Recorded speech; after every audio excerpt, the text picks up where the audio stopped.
In this episode of Summa Made Simple, we shall be looking at question 142, Article 2, which has to do with intemperance or sins against temperance. And this second article poses the question whether intemperance is a childish sin. In other words, the drive or the desire to give in to our desire for food, for drink, for sex, and taking it beyond what is reasonable, beyond why those desires exist, beyond keeping ourselves alive or keeping the human race alive, is giving into them a childish sin. I found this question interesting because we have a tendency to, the saying, look after the inner child, take care of the inner child, etc. And it's kind of, let's say it's nuanced because that expression or that way of thinking looks at your inner child as something that, or a part of you that's like free, that's unfettered, that is innocent, that is fun-loving. That's beautiful. But there's another side of children or the child, the state of being a child, which perhaps is not, or we don't think about too carefully, especially because, when we use expressions like that, inner child, and all the positive connotations that come with it, perhaps we don't pay attention to some of the, let's say, the harsher realities around childhood, which is why what I found interesting about this question, whether intemperance is a childish sin. And to go into it, I'll start by first reading not the objections and the replies to the objections, but the body of the answer that St. Thomas gives, where he explains why giving in to our desires for food, drink, and sex beyond the dictates of reason, beyond the objectives or the ends for which these desires exist, is childish, the way in which it is childish. And I found a lot of, actually, what I found illuminating about this article was the ideas that he gives around bringing up children. And I know it feels tangential, it feels off topic, but as often happens with, at least for me when I'm reading articles of the Summa, he seems to be explaining one thing, but it sheds so much light on another thing. And that's where I found value in this particular point of whether intemperance is a childish sin. So of course you can, from the first objection, you can get the sense of the direction in which it's going. Heck, even just from the question itself. I often try to ask myself, imagine I'm sitting next to St. Thomas Aquinas and he's writing the Summa. How on earth does he come up with the questions which he's going to ask? Because if there's one thing I've learned from past experience, I've tried to reason the way St. Thomas Aquinas reasons, and I've come across two really difficult aspects to it. Number one is posing the right questions. And the whole of the Summa is, if you look at the table of contents, it's just questions. That for me is a very high level of thinking and very difficult. And then number two, the hardest part also for me I found is posing the objections. Not even the replies to the objections, but just the objections. Anyway, let's get into this particular point and you'll see what I'm talking about. When the intemperance is a childish sin, so objection 1 starts by saying it would seem that intemperance is not a childish sin. Okay, so that means St. Thomas is going to build a case that intemperance, giving in to our desires for food, drink, and sex beyond the dictates of reason, is childish. Why is that? Let's go into the body of the answer where he says, on the contrary, the philosopher says in Ethics Book 3, Chapter 12, that we apply the term intemperance to childish faults. I answer that. A thing is said to be childish for two reasons. First, because it is becoming to children. In other words, it's proper to children. It's something that children do. And the philosopher does not mean that the sin of intemperance is childish in this sense.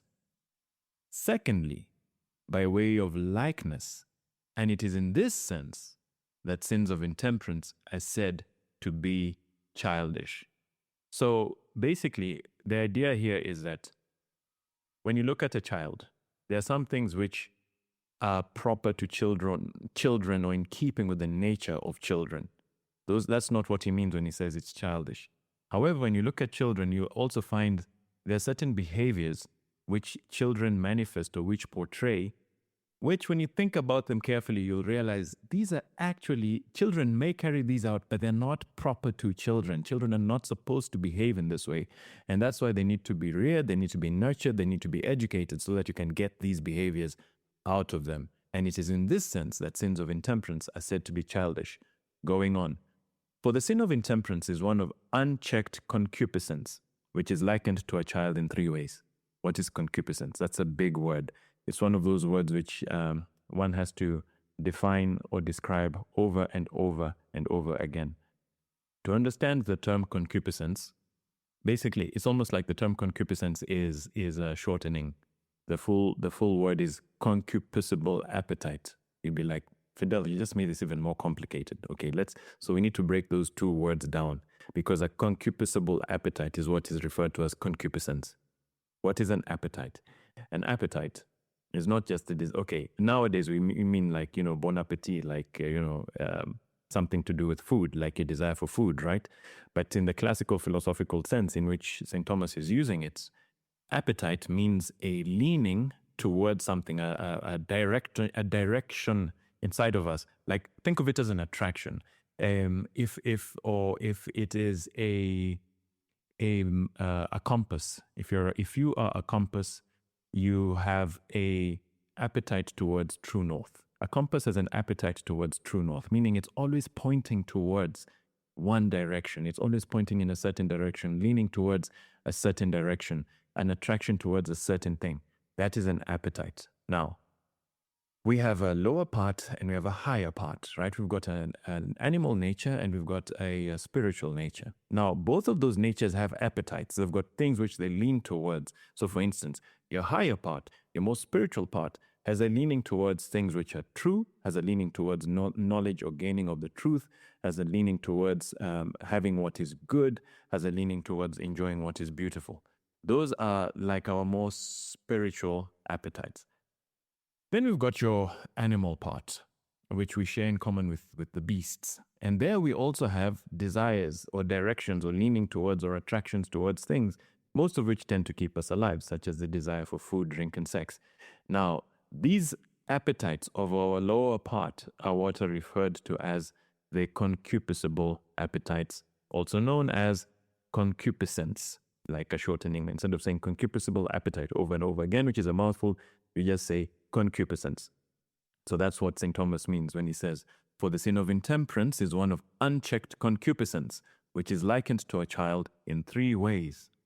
First, as regards that which they both desire. For like a child, concupiscence desires something disgraceful. Why is it disgraceful? This is because in human affairs, a thing is beautiful according as it harmonizes with reason.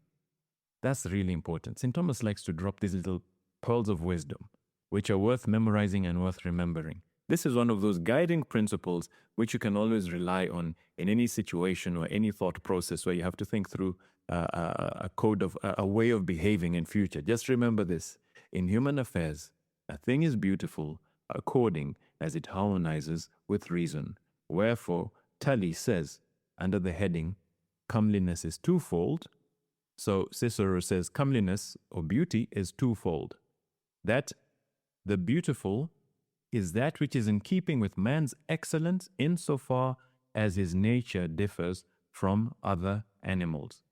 Now, a child does not attend to the order of reason, and in like manner, concupiscence does not listen to reason, according to Ethics Book 6, Chapter 6. In other words, a child does, it's very difficult, it's rare, it's really rare to find a child who does something that they don't feel like doing simply because it's the right thing to do. That is not something which children do. It's something we observe in children, that children will only do things based on their feelings, such as their feeling of attraction towards something, like, I don't know, eating a lot of sugary stuff or candy, or their feeling of repulsion from something. Maybe they hate brushing their teeth or taking a bath. They're repulsed by water, so they'll run away from that. Having said that, though, another very important thing in terms of, and this is why, with parents, punishment and reward becomes really important, especially in the early years of child rearing. Punishment and reward give rise to other feelings also. So because they want a reward for their good behavior, a child, now that feeling comes in, that desire for reward. So they'll do something so that it can please their parents, or they'll do something so that out of fear of punishment, so that they can avoid being punished by their parents. So this is why the whole reward and punishment thing becomes really important also when bringing up children, because they're not capable yet until they attain the age of reason, which, is sometimes 6, 7, or 8 years old. At that stage only can they be able to do something which they don't feel like doing because it's the right thing to do. But until they get to that age, they're primarily governed by their feelings. That's what this point means. Now a child does not attend to the order of reason, and in like manner concupiscence does not listen to reason, according to Ethics, Book 7, Chapter 6. That's the first way in which intemperance is a childish sin. We observe a pattern between it and the way children also behave. Secondly, they are similar as to the result. For a child, if left to his own will, becomes more self-willed. In other words, becomes more stubborn. Hence it is written, a horse not broken becomes stubborn, and a child left to himself will become headstrong. So too, concupiscence, if indulged, gathers strength. Wherefore Augustine says in Confessions, the Confessions of St. Augustine, brilliant book, worth reading, well worth reading. He says, lust served becomes a custom, and custom not resisted becomes necessity. So this is a second way in which intemperance, we see a pattern between how intemperance operates and the way in which children operate. Like, if a child is not corrected soon and regularly, they start to become very stubborn and headstrong and set in their ways. Similarly, with our desires for food, drink, and sex. Remember, 1 or 2 episodes ago, we spoke about the dictatorship of desire. They become little tyrants children can become little tyrants running around the house. Same thing with our desire for food, drink, and sex. They become big tyrants running around inside of us, very, very stubborn, very, very difficult to tame if we do not catch them early and often. So that's the second way in which intemperance has a pattern of operation that's very similar to what we observe amongst children. Third similarity between intemperance and the way children behave. Thirdly, as to the remedy, which is applied to both. For a child is corrected by being restrained, hence it is written in Proverbs, withhold not correction from a child. Thou shalt beat him with a rod and deliver his soul from hell. In like manner, by resisting concupiscence, we moderate it according to the demands of virtue. I remember once having a debate with a friend of mine. She got super emotional because I was of the view, I still am of the view of spare the rod, spoil the child, that from time to time it's good to spank children. And of course, that should be carried out by the same hand which treats them with gentleness is the same hand which treats them with firmness. So probably it's something that should be done by parents or parental figures, and not just by any random teacher in a school, for instance, who loses their temper or something like that. But she got really, really, really emotional about the whole subject. Don't know why. But then she was saying, this whole thing of spanking children is so old-fashioned. It's so not 21st century. It's so from the Middle Ages, etc., etc. Now in the 21st century, in fact, it's a matter of debate, etc. And then, I left it there because when people get emotional, you can't actually move forward with an argument. It becomes a quarrel. But I remember a month or 2 later, I was reading this brilliant book called The Life of Samuel Johnson, written by James Boswell, in which Samuel Johnson, so this is it's 1700s in England, Samuel Johnson recounts a debate that was taking place in London around corporal punishment in the 1700s. And all the points that people bring up today were being brought up in the 1700s around corporal punishment and how to bring children up. And you had the whole school of thought saying, no, do not You should never ever spank a child, make them stand in a corner and think about what they've done. Then you had all other school of thought was like, no, spare the rod, spoil the child. Anyway, for me, it was just illuminating that this is an age-old debate, and it has nothing to do with contemporary society and modern men. It's just one of those things which we've always been debating right from the beginning. And for me, if the book of Proverbs has a verse that says, spare the rod, spoil the child, it must mean that around that time there were people who wanted to spare the rod. So it's got, my point is that it's not a modern debate, it's not a contemporary debate, it's a timeless debate, and one that must always be engaged in. It's got nothing to do with old-fashioned or new-fashioned or contemporary. But that was a minor digression. But the point is that the third similarity between intemperance and childishness is that both are corrected in the same way, which is by being restrained. How you want to restrain either is completely up to you, but the point is that they both need to be restrained. Augustine indicates this when he says that if the mind be lifted up to spiritual things and remain fixed thereon, the impulse of custom, that is, carnal concupiscence, is broken, and being suppressed is gradually weakened. For it was stronger when we followed it, and though not wholly destroyed, it is certainly less strong when we curb it. Hence the philosopher says in Ethics Book 3, chapter 12, that as a child ought to live according to the direction of his tutor, so ought the concupiscible to accord with reason.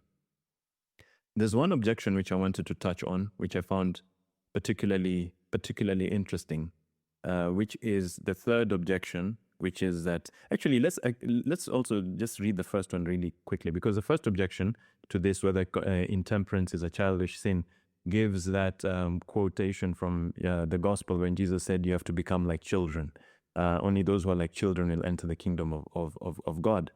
It would seem that intemperance is, I'm reading the first objection, it would seem that intemperance is not a childish sin, for Jerome, in commenting on the book of Matthew, chapter 23, verse 3 says, chapter 18, verse 3 says, unless you be converted and become as little children, says that a child persists not in anger, is unmindful of injuries, takes no pleasure in seeing a beautiful woman, all of which is contrary to intemperance. Therefore, intemperance is not a childish sin. In other words, he's saying there are many things which you observe in children which go against intemperance, which are not intemperate at all. I mean, so for instance, they take no pleasure in seeing a beautiful woman.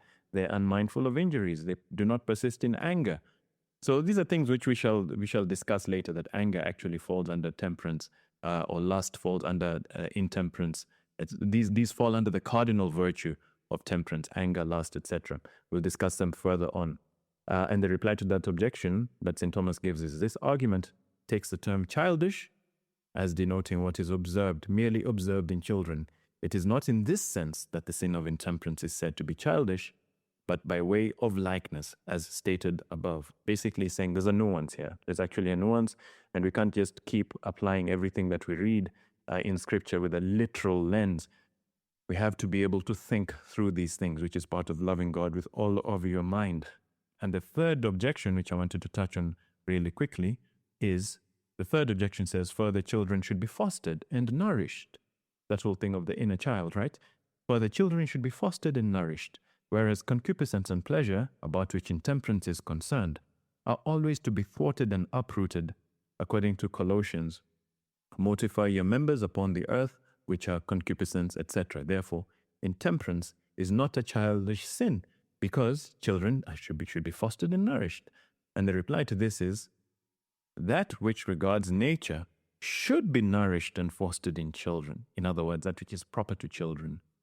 But that which pertains to the lack of reason in them should not be fostered, but corrected, as stated above. So this points towards a very another idea, which is that children, adults in potency, children, they have all the ability. They are going to be adults, but they're not yet there. And what is proper to them is what is proper to a human being, because a child is a little human being. And what's proper to a human being is what's proper to a child. And so the things which are not proper to a human being, such as allowing our lower nature to override our higher nature, those things also are not proper to children. Now, we may observe them. Children may do that yet because their higher nature has not yet kicked in, but that does not mean it is proper to them just because it happens to be there. That's the point which is being driven here. Childhood is a beautiful state. Your inner child is a beautiful part of you, but it all needs to be guided by reason. That's the key idea here. It needs to be guided by reason. And I would say the most important sentence to remember from this article is that sentence which we mentioned earlier, that in human affairs, a thing is beautiful according as it harmonizes with reason.